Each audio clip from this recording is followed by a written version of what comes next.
Andrew Bustamante, he is a former ex-CIA spy.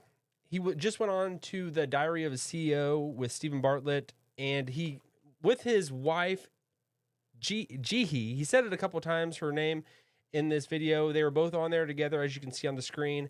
I have not followed this man that much, but he's doing his rounds on the podcast.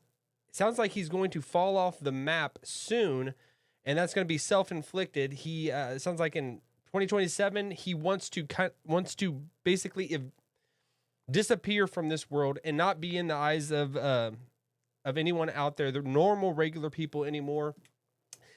But this video, what they got into, my eyes were completely opened, and I to things I felt like I should not even be hearing what he talked about. That and we're gonna get into this, but what he basically disclosed everything.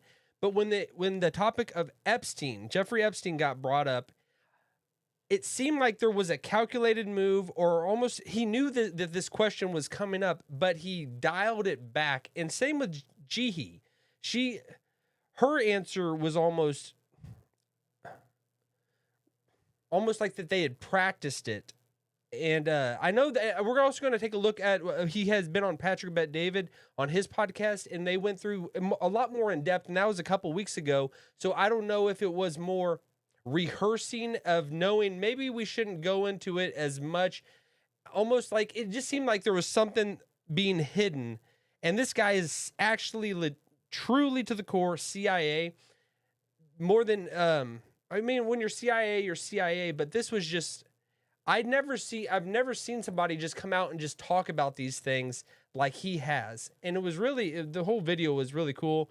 I liked all that they went into for the most part. It's just the thing that stood out to me the most was the whole Epstein. When that topic got brought up, it seemed like they were not comfortable as they were talking about everything else.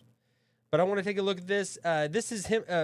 Steven he's curious. He's a curious dude, and he wants to talk about this. He brings it up, and because he wants some answers. He's had people on talking about Jeffrey Epstein, and when he brings this up, this is towards the tail end of it, a little bit of talking about it, but you can see almost a little bit of a defensive posture.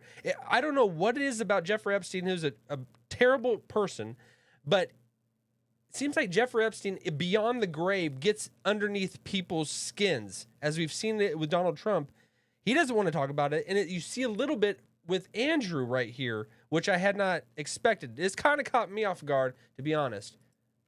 But I want to take a look at this. This is towards the tail end of their explanation of their interpretation of Jeffrey Epstein and what happened with him. Do you think he was an agent? I think he could have been. I think he fits the model of a very good reporting asset. But I don't have enough evidence to say that he was actually one. Do you think he was? I mean, I think even if he was, I don't know that it matters, is what I think. Like, even if he was, that doesn't mean that it's connected, because he was a lot of things. So I think people are focused on it because it's interesting. Yeah. Because it would be interesting if he was, and it would be interesting if there was this conspiracy. I think that's why people are focused on it. But I don't know that it really matters, because in the grand scheme of things, I mean, it could be a lot of things that led, Why are we talking about a dead guy who's not reporting? I think it's just the allure of, right? People want answers. Once the curiosity gap's open, people need to fill it with something. Correct. Yes. When what the intelligence community believes is that in any given moment, there are 2 penetrations of every intelligence service. So why are we talking about the dead guy that we don't know about when we're not talking about the dozens of arrests and cases that are made every year of active moles, active penetrations that are inside of our intelligence community? All right. So that whole thing, and we'll skip over to the Patrick Bet David clip from that stood out to me. But with what he just said right there in talking about this, he went into the down dirty stuff about the CIA and just things that I mean, they're off in the background. They're background noise to me, and as well as many regular people out there, when it's really,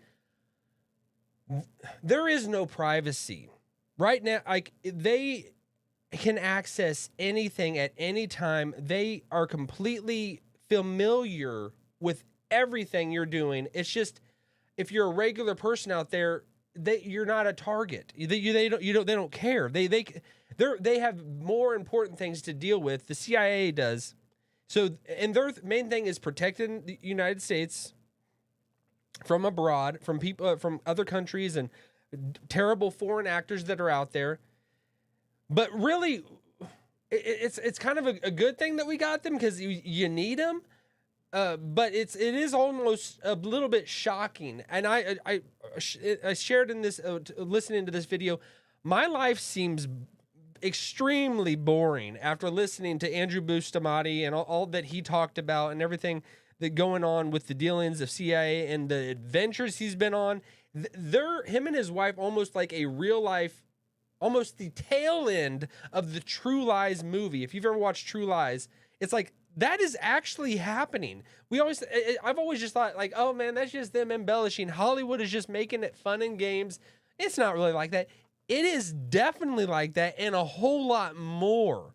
If somebody is married to somebody in the CIA, and they talked about that in the video, in their discussion, that the CIA encourages people to have relationships and marry people within the CIA, because if you're married with somebody outside of it, you're sworn to secrecy. How can you have a marriage if you can't share things, if you can't actually tell what's really going on, when everything you're saying is a lie to the person that you are married with?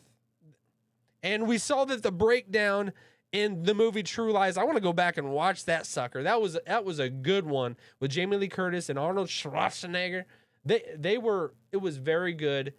And it just shows that if you can't have if the lines of communication are down, you're not going to have a happy marriage, and you're going to be seeking things out there.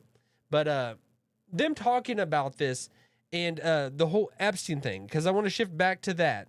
He went into a lot of different things with the CIA and kind of smoking out the moles that are in there, and the different things that he got into, and way beyond his comfort zone, that just put him to his limits in a lot of ways. And I know he's trained and severely trained, extremely trained, but when it got brought up about Epstein, it seems like the CIA got to him again. Like, they're always going to get to you. And in this previous communication with Patrick Bet-David, he unleashed on Mossad. Mossad is the one that, if Epstein was kind of an agent and he was working for some government, he was probably involved with a lot of different ones out there. I would venture to guess the CIA would be very acquainted with this dude that's just out there and has these lines of just being controlled and puppeted by Mossad. If Mossad has a hand on Epstein, the CIA definitely had a hand on Epstein. So I don't know why, if Andrew is just trying to we can't go there, and he gets a little bit that defensive posture of it even getting brought up, and he didn't want to talk about it. And I don't think it's not him for lack of not wanting to talk about it. I think someone's getting to him, like, you can go out and sell your book, you can talk about all these things, but there's certain lines you do not cross. And there's certain things. That's why with the regular people out there that are even talking about this on all the entertainment networks and all that, we're very curious about this Epstein situation that is being just pushed under the rug. It's being pushed under the rug, and nobody wants to go there, because I think, like I've said in a previous video, that Epstein situation was the iceberg. We're seeing the very top of it, but underneath it's so much exposing of everything that our government can't go there. And if you get in the know, if you get into that circle, you better shut up and you better not talk about it, because you're going to the things that you are not going to be allowed to live, probably, if you actually pull the cover underneath this one. You can talk about all these other things and just excite us about, wow, it's so crazy that so many things are happening, and there actually is this constant warfare of spy, like James Bond, that is happening daily and to a next level in our world and in our society.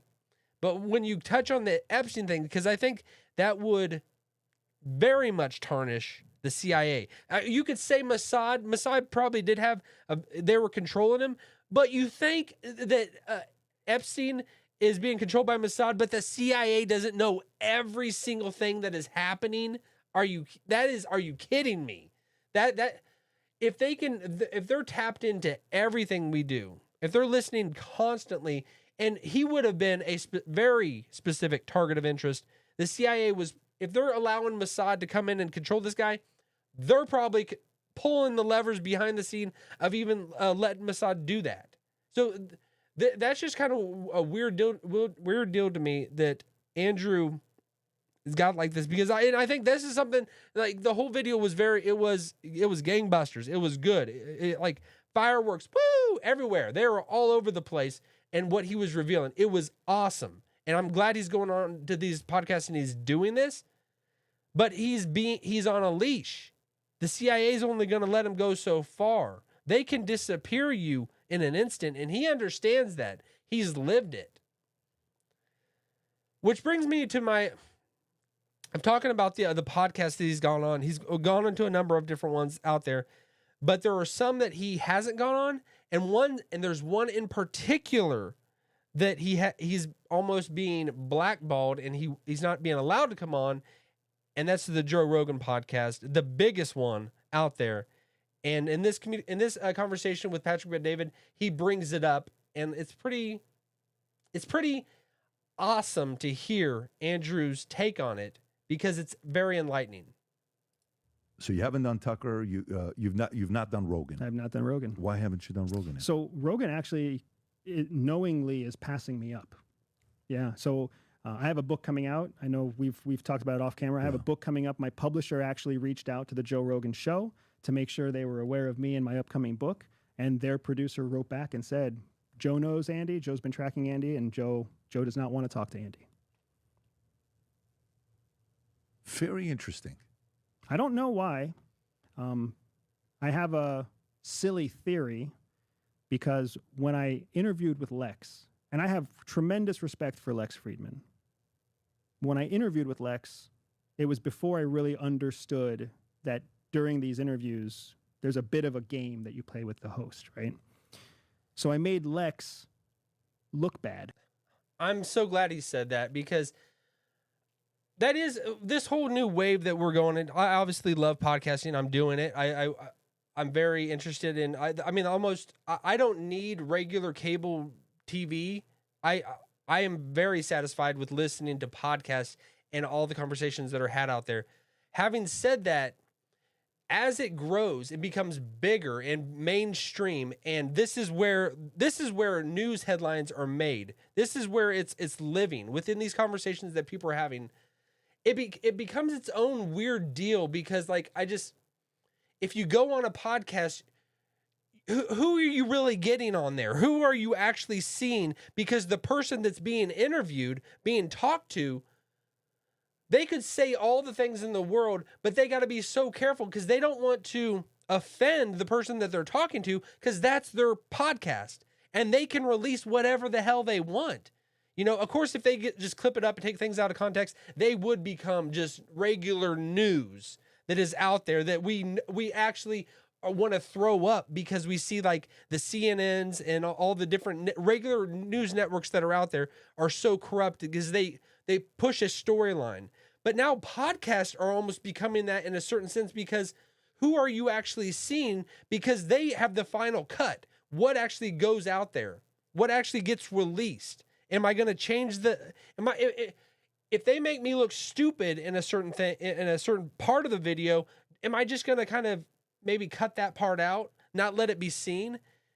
That's where it becomes kind of weird, because I've just seen like where Candace Owens went on Tucker, his podcast, and she's almost like, you got to kiss up to the person you're talking to, because you're on their show. You're on their show, and it's almost becoming a weird deal, because is it becoming a layer of not real? Podcasts were supposed to be the realest things in the world.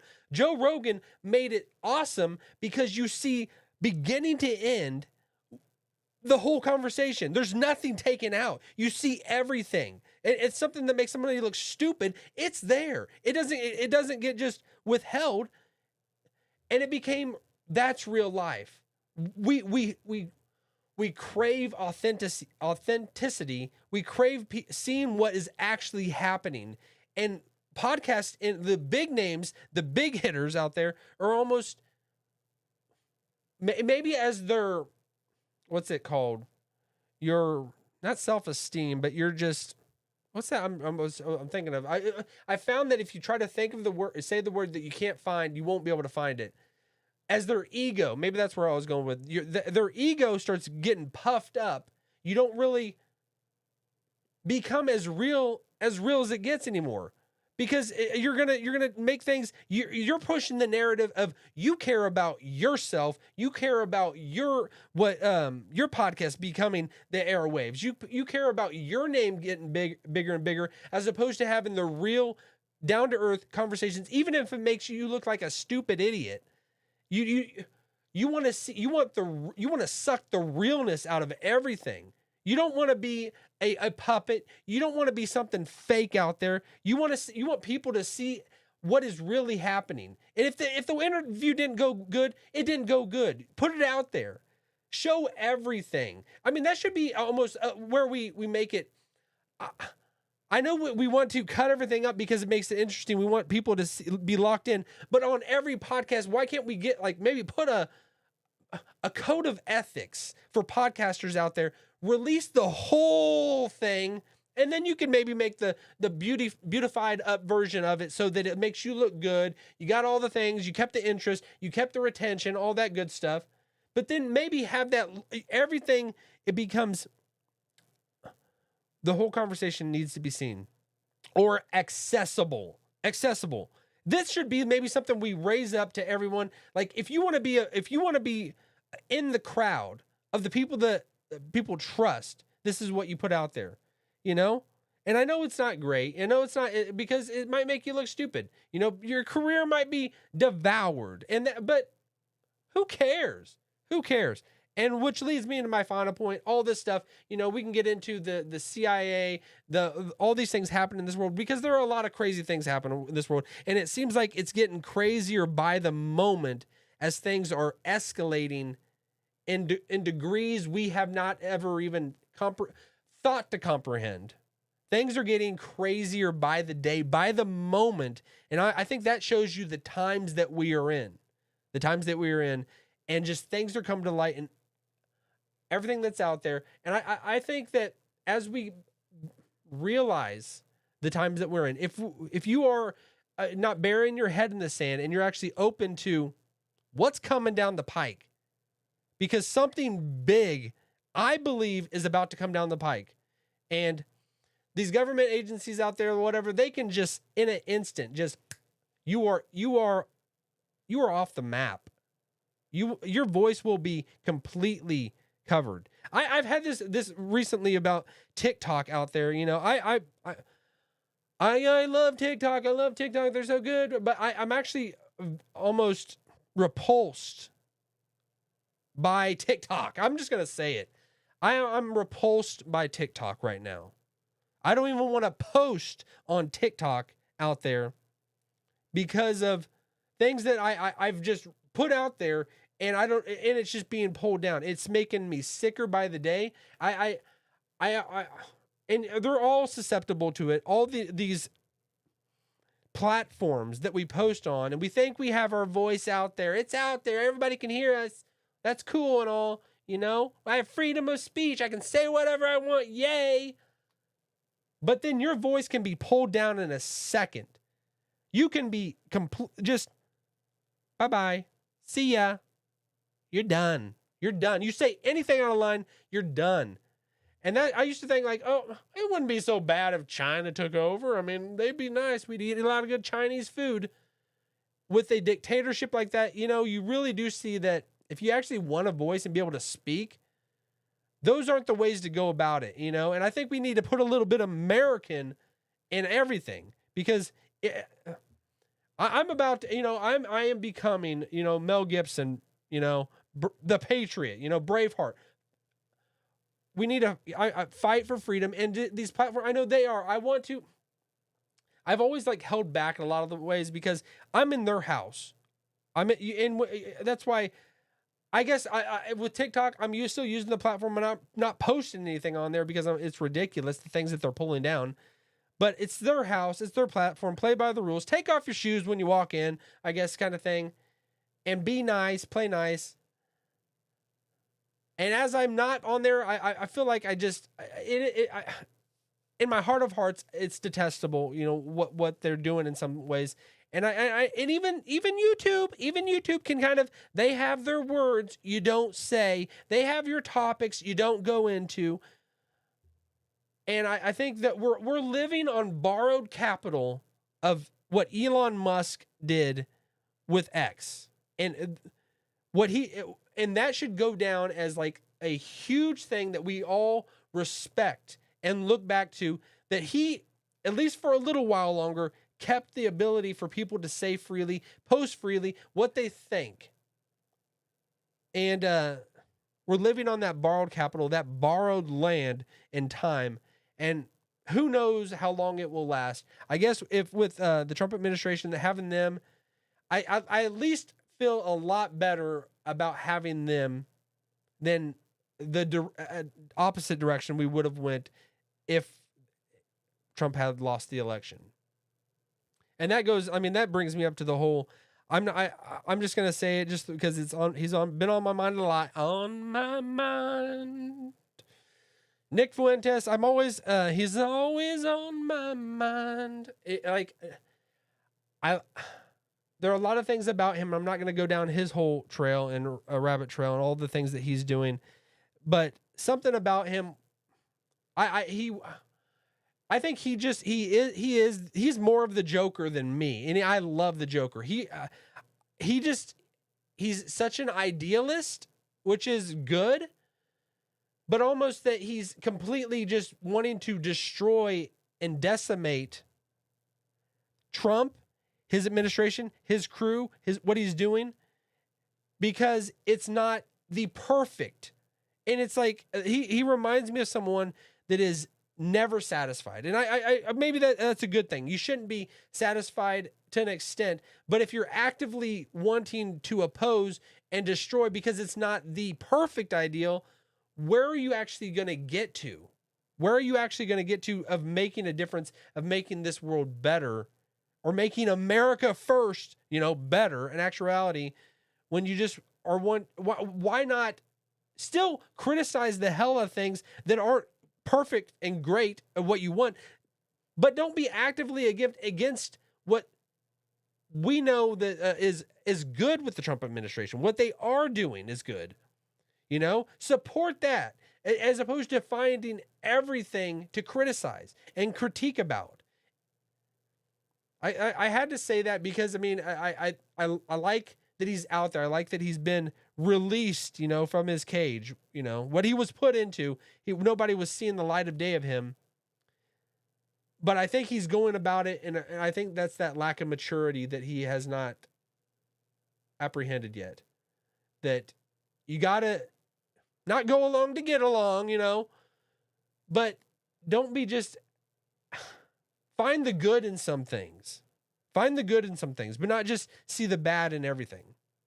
And that's how I am seeing what he's doing right now. But overall, talking about this, Andrew Bustamante, I would bring it back home to Joe Rogan. Don't be mad because him going on Lex Friedman's show made him look kind of silly, or made his podcast, he got tarnished a little bit. His reputation, because he maybe asked a silly question or a dumb question, whatever it is that he got raked over the coals for. Don't be something that you're not going to bring on this guy, Andrew Bustamante, Monty, or however you say it.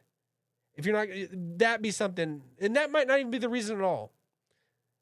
But this guy is certainly a hot commodity, certainly a guy that, if he's going to go off the face of the map soon, and he's going to take himself out of this world, he might be somebody that you want to get on there and talk through these things. Be inquisitive and like you are, and get to the all that he knows. You know, you're going to be able to going to be the one that's going to be able to find those gems in there that no one else is able to. So I'm just absolutely surprised. I mean, he doesn't bring on there amazing people all the time. Joe makes the show. He makes the show. But a lot of times the guests that he has on there, they're not awesome. They're not always awesome. And this guy would certainly be somebody that would fit the MO of getting what is going on in the government. These things that maybe that Stephen Bartlett didn't know to ask or didn't want to push because he's got his whole deal. He's got his whole thing and he's staying in his lane. There's maybe a lot of things that Joe Rogan could find and kind of unearth in talking with Andrew. So I would very highly encourage Joe to bring him on. But all right, we'll leave it at that. Follow me on X and Instagram at Brandon Fogel. And we'll leave it at that. See y'all. I could see the cracks form in the paint, growing like a fire, what do I say? Can you see them? Can you see